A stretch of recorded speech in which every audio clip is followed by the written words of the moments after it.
Paranormal fans, I'm Barry. I'm Sully. And I'm Z. Welcome to Black Cat Crossing and our discussion on Bodhi Ghost Town.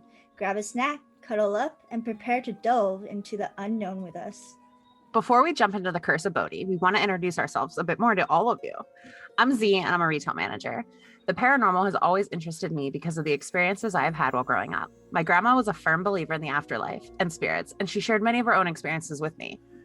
I also experienced a lot of unexplainable things with her. As a teenager, I did a lot of ghost hunting with friends, and we would go to areas that had a lot of reported hauntings and sightings.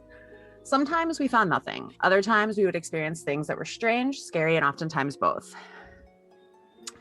I enjoy trying to debunk things with logic and common sense reason. And I'm also willing to acknowledge that there are things out there that can't possibly understand or know yet. I'm a true crime junkie, and originally I wanted to do a true crime podcast, but as Barry and I started talking about the possibility of starting a podcast together, we started discussing the paranormal, and over time, the idea of doing a paranormal podcast with some of our other friends came to mind. Sully joined us, and we likely will have another friend join us at times, and Black Cat Crossing was born. And I'm Sully, and I'm an insurance underwriter. I didn't always believe in the supernatural. In fact, I was a firm believer of I need to see it or hear it for it to be true. Even after growing up on all the tales from my mom, my grandma, and even other elders, I was always fascinated by paranormal and anything scary, really. So I would actively seek them out. I thought them just stories until I started experiencing the paranormal myself. Small things at first, but eventually it got to be a bit more. Discussions with some of my other neighbors confirmed that they too had some experiences. And when Z and Barry approached me with the suggestion of starting a paranormal podcast with them, I didn't even hesitate to agree. A chance to discuss, explore, and look into even more stories of spooky stuff with my friends? Yes, please. Well, I'm Barry. I'm a Twitch streamer. My whole life, I've always loved the paranormal. I don't know if it's because I had lots of experience when I was a child, or if it's all the scary stories my father told me when I was littler, which was both fiction and true. But I could tell you that even with my love of the paranormal and my fascination with it, I'm still scared of it. I'm the biggest scaredy cat you'll ever know. But paranormal isn't the only thing that interests me. I'm also into video games. Of course, I'm a streamer, so.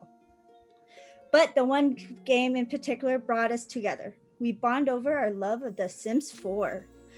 I asked a question in the Sims Facebook group that Z answered, and we continued talking over the next few weeks. And it was really an awesome friendship that bloomed. Then I answered a question in the Sims forum, and Sully also replied. From there, a friendship was blossoming. We also started playing video games together 1 day a week and eventually multiple days until Z and I started talking about a podcast, and that's how we got here. Yay! So that is a little bit of us. Hope you guys enjoyed that. And with that, we're going to jump right into the history of Bodhi, the town of Bodhi, and it's described by Reverend F.M. Warrington in 1881 as a sea of sin lashed by the tempests of lust and passion. The town of Bodhi did not set out to become a Wild West town. The town took its name from one of 4 miners who discovered a significant vein of gold near what is now known as Bodhi Bluff in 1859. However, William Bodhi would perish in a snowstorm before seeing the town that would honor him with his name. In 1861, there were only around 20 miners in the town, and in 1862, the spelling of the town would change when a painter misspelled the town name on the sign over the Bodhi stables. The townspeople loved the misspelling more than the original spelling, B-O-D-Y, and so the town became known as B-O-D-I-E. Okay, so wait. Excuse me. Poor William Bodhi. Not only did they misspell his name when giving the town the original B-O-D-Y spelling, but they decided that they liked the other spelling even better. The town's barely named for him. Right? And though Bodhi would slowly grow over the next 17 years, it would remain insignificant until 1877, when the mine and mill would change hands to a partnership of 4 men who would change the name of the mine to the Standard Mining Company, and within months, another significant vein of gold would be found and profits would rise drastically. By the end of 1878, more than 5,000 people would call Bodhi home, and for the next 25 years, the mine would bring in profits of nearly $15 million. Living in Bodhi wasn't easy. However, the winter of 1878-1879 was full of struggle for the residents, with hundreds of them perishing from exposure and disease, and many more from falling mine timbers and power magazine explosions. 1879 also saw an explosion in the population, with miners, gamblers, and businesses flocking to Bodhi. The population began to increase by 40 to 50 people every day, and soon Bodhi was boasting a population of more than 10,000 residents. Main Street stretched out a mile long and boasted a saloon in every other building. There were 30 mines, 65 saloons, a multitude of brothels and gambling halls, many other illegitimate businesses, 3 newspapers, several churches, banks, and a school. Bodhi was so prosperous that it even had its own Chinatown. Can you imagine, guys? Over 65 saloons alone, brothels, Yeah. and entertainment buildings for just such a small town. Business was really booming. Yeah, right? But That's really nuts. sad. Yeah, but I just think it's just so sad that so many lost their lives to exposure and disease. Yeah. Yeah, the nightlife was definitely jumping in Bodhi. I wonder how many of the exposure deaths are linked to the patrons leaving the salons and not making it back home before passing out. I mean, that happens even now. People leave the bar, don't make it to their vehicle, which don't drink and drive, guys. Yeah, don't drink and drive. Or to meet their ride or back to their house apartment, and they sit down somewhere and they just don't get back up. That is so true. Yep. Even with the plethora of saloons, brothels, and gambling halls, it is a little wonder that Bodhi would garner a reputation for violence and lawlessness. Murder was so frequent that it was almost a daily occurrence, along with frequent robberies, stage holdups, and street fights. Bodhi became better known for its lawlessness than for its rich gold mines. The residents of Bodhi had a saying that was commonly uttered when they would meet in the morning. They would ask, "Have we a man for breakfast?" as a way to find out who had been killed during the previous night. Okay. That's disgusting. Right. So when I was doing research for this episode and I saw this, I was thinking, like, what in the Hannibal Lecter creepy ass way to ask who died the night before is this? Right. That's just wrong. It's so wrong. freaking weird. Very much so. Can you just imagine having your breakfast and like somebody asks that? Right? Like, talk about like, I think I'll pass on the bacon today, guys. Bodhi was rich in gold, but poor in timber. And in 1881, the Bodhi and Benton Railroad sought to make it easier for the town and all of its mines to have better access to resources they needed. Though there were many out-of-work miners residing in Bodhi, Bodhi and Benton Railroad chose to go with the more inexpensive route of utilizing the more cost-effective choice of Chinese labor to construct the 32-mile railway between Bodhi and Mono Mills, much to the chagrin of the out-of-work miners. The boom was over though, and Bodhi's population was already declining. Now home to around 3,000 residents, many of the smaller mining companies fell into bankruptcy, and a fire in 1892 ravaged most of the business district, further gutted Bodhi's population. Though clearly in decline, Bodhi would become one of the first mining camps to use electricity. Actually, that's interesting. I actually thought that was cool. I agree. I think it's pretty neat that it was one of the first mining camps to get it. That's true. Yeah. That's very true. And then that jump from the 10,000 residents down to 3,000. Right. And still be one of the first places to get electricity. Exactly. Yeah, no, that's awesome. Well, further bad luck would strike Bodhi in 1898. Yeah, I said that right, huh? Yeah. 1898, when the mill caught fire and was destroyed. However, the town would rebuild the mill the following year. By 1915, James Stewart Kane, a 25-year resident of Bowie, would own most of the major mines left in town. He entered the timber business and became quite successful. This allowed him to purchase the bank and own the lease of the Bodie and Benton Railroad. He was the principal property owner in Boney. Bodhi. What did I say? Boney? See, I'm even getting the town name wrong. Bodie. Oh my god. Oh, geez. So I wonder how the other residents of Bodhi felt about Kane buying up so much property. Like, how well liked was he? And like, did the other people see it as like an overreaching thing or like a snobbery thing? I would go ahead. I don't know. I would been like, why the hell are you buying all of this? I don't know. I feel like he would be the guy in the white suit with the cane, Yeah, a little bit pompous, a little bit, full of himself. I feel like you just described Colonel Sanders. Right? Yeah, Colonel Sanders buying up all of the town. Oh god. For some reason I'm like picturing like Monopoly.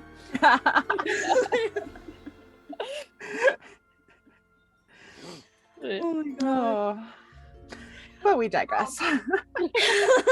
The town continued on a slow decline over the next 17 years, and in 1932, a toddler's tantrum would see 95% of the town's building fall victim to fire. 2-year-old Bill Godway was upset when his teacher served red Jell-O on the last day of school party instead of ice cream that he had been hoping for. In a rage that toddler could show like no other, he left in a huff and headed home early.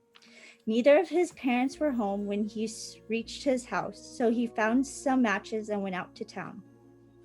Whether Bill intentionally set the fire or just up to some childish mischief, no one seemed to know. However, the fire was set and destruction was great. I just think that is so crazy. Little Bill Godward. I'm so upset. I'll go play with matches. At 2.5 years old, I honestly can't imagine a toddler doing something like this. It's almost like he was used as a scapegoat for somebody else. I think it's possible it was an accident, but kids were working in factories at young ages then. So the idea of childhood is relatively new in the way that we think of it. Mm-hmm. Yeah. But I think it's more likely that he was playing with something that he shouldn't have been and a terrible accident happened, rather than like he maliciously decided to burn the town down. Yeah, I think so too. Though I think it's also equally possible that something else happened and Bill was just a convenient scapegoat. Yeah. Because, I don't know. Because 2.5 years old, man, that's a little young. That's what I was thinking. But like Z said, and that's quite true as well, the way we look at childhood now is so different. Yeah. And I guess they had more independence to do more things than we would allow ours to do now. So, Right, like we would never let a 2.5-year-old come home alone now, ever. exactly. That is true. That is so true. So, but let's see. What was left of the town was further gutted by Prohibition and Great Depression.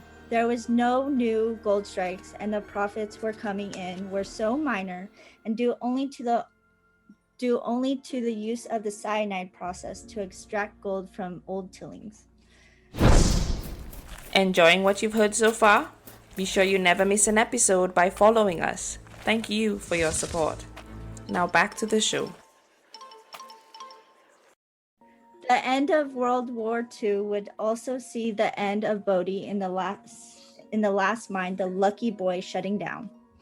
Further bad luck would strike the final 6 people who remained in Bodhi when 5 of them were met untimely deaths. 2 of the 6 people were a married couple known only as Ed and his Native American wife. Their domestic dispute would end with Ed murdering his wife in a drunken rage, shooting off one of her breasts, Wow. She would, right? She would die later in the hospital. This act did not sit well with the 4 remaining residents, and 3 of the men would set out to be judge, jury, and executioner. They enacted revenge. It on was Ed. rage too. Yeah, it was rage. That's for sure. On Ed by tying him up into the creek and beating him until he fell unconscious and drowned. Legends tell us that the ghost of Ed would visit his 3 murderers and spirit would shake his fist in anger at them. All 3 of these men would die from strange illnesses. One man suffered from a large gash to his face, another from a hemorrhage that blew his head up like a balloon, and the third disappeared and died in the ravine. Can we talk about Ed for a second? Right? So, all I can picture of Ed is him as Eustace from Courage the Cowardly Dog, shaking his fist at some poorly disguised phantom who has come to harm Muriel. Like, you're a spirit. Do something cooler than shake your fist. Right? Right? I love that cartoon. But I can't help but wonder if Ed had anything to maybe do with at least 2 of the deaths. Yeah, I mean, I guess that's a bit cooler display of power than just shaking your fist. Right? But yeah, I can't believe he did that to his wife. Right? Yeah, that's just How do you shoot off someone's breast? Right? Exactly. That's just messed up. Well, by the end of the 1940s, Bodhi would be officially a ghost town, visited only by tourists with an interest in the history of the town. It would become a National History Landmark district in 1961, and the following year would become a state historic park. The official curse of Bodhi is believed to have been started by a park ranger with the intent to put the stop of the thievery that was happening and further secured the future of the town of historic purposes. The curse stated that if you took so much as a pebble from the property, you would be cursed with misfortune. This led to people stealing things just to check the validity of the claims, and eventually more work for the park rangers as they began to receive so much mail with items that had been nicked from Bodhi, with letters apologizing for taking that item and oftentimes stories of the misfortune that the thieves had met with. Some of these stories include the case of the cursed money. In 1972, 2 little girls found a stash of money in a bed. Using a stick, they managed to fish out some of it and took some treasures home. However, the family would suffer from financial ruin shortly after their visit when they were unable to hold down jobs, and they eventually lost their home. That's sad. That is sad. I think it's kind of like not fortuitous, definitely, but it's just the fact that they went into financial ruin after having stolen some money. I think that it's like a play on, just the Karma. act that they committed. Yeah, Karma. That's karma, what I yep. want to say. Just some further proof that karma is a bitch. Yes, right. All right. So in 1994, a tourist nicked a few souvenirs, and within a year, he suffered a car accident, lost his job, and was struck with illness for most of the year. In desperation, he contacted a psychic who advised him that he needed to return the items he took from Bodhi. He would return the items anonymously. In the early 2000s, 2 teenage girls would pick up rocks from the ground to make necklaces, and soon after, they would begin to experience a run of bad luck that they did not initially connect to their stolen rock necklaces. However, things would only get worse for them, and soon the rocks would cause rashes to develop where they touched the girl's skin.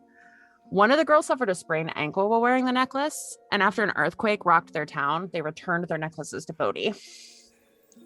Jesus. Right? Like the sprained ankle, I could see not connecting to your stolen rock necklace. Right. But if all of that happened right afterwards and then the earthquake, I definitely would be yeah, these gotta go back. Right.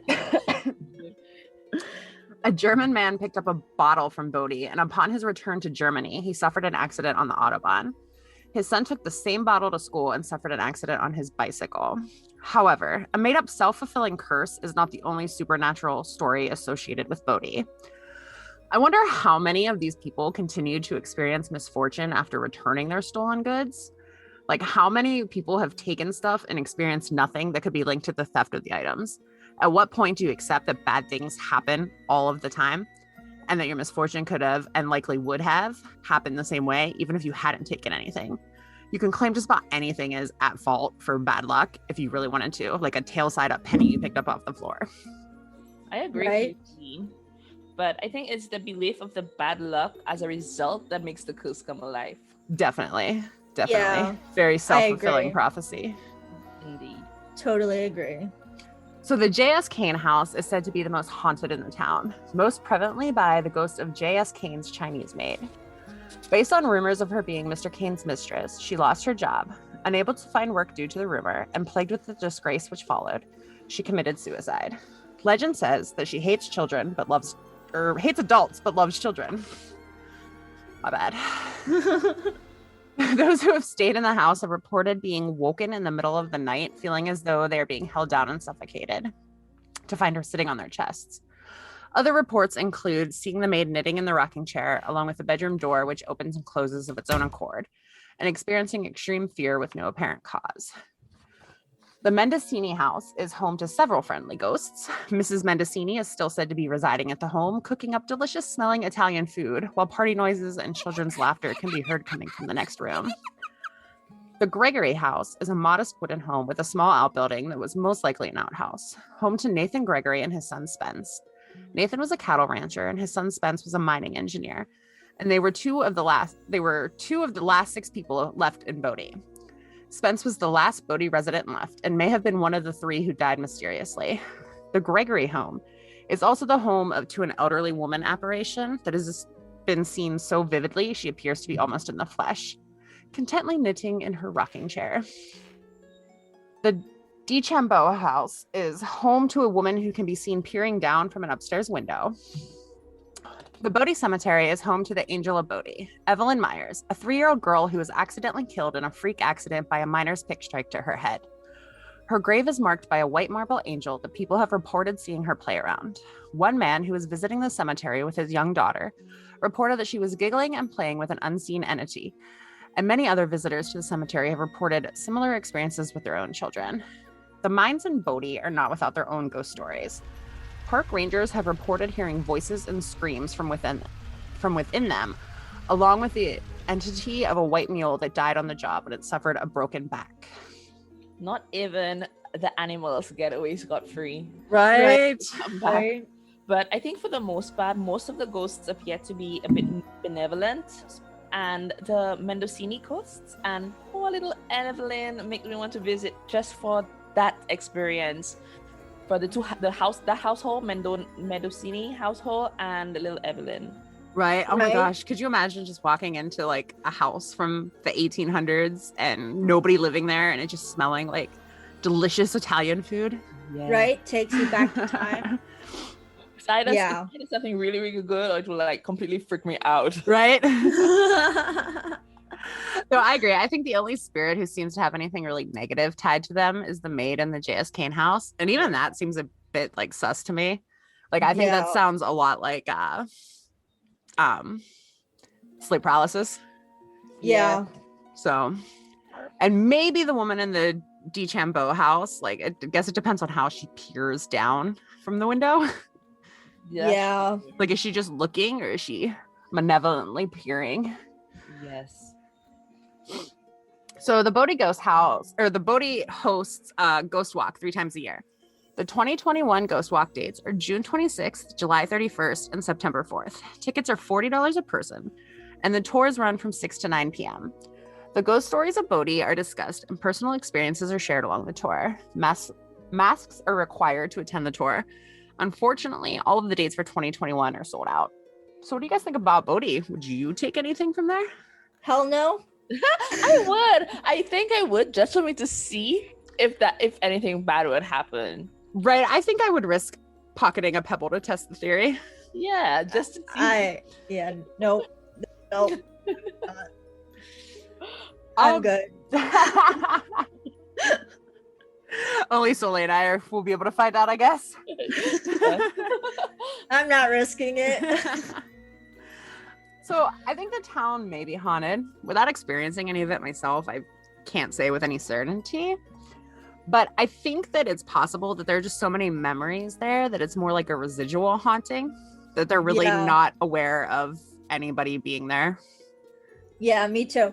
Because you have to also remember, like, all of those deaths, like, you can't have a place with so much death and not have any activity whatsoever. Right.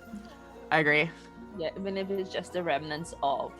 And I think too, the fact that so many people have reported some of the similar experiences, I'm wondering, like, is it a case where like they overheard someone else say like, this is what I've experienced, and they just repeated it just to, you know, for the, not the fame, but just to say that, you know, they've experienced that same thing? Or is it a case where every different person just experienced all of those things?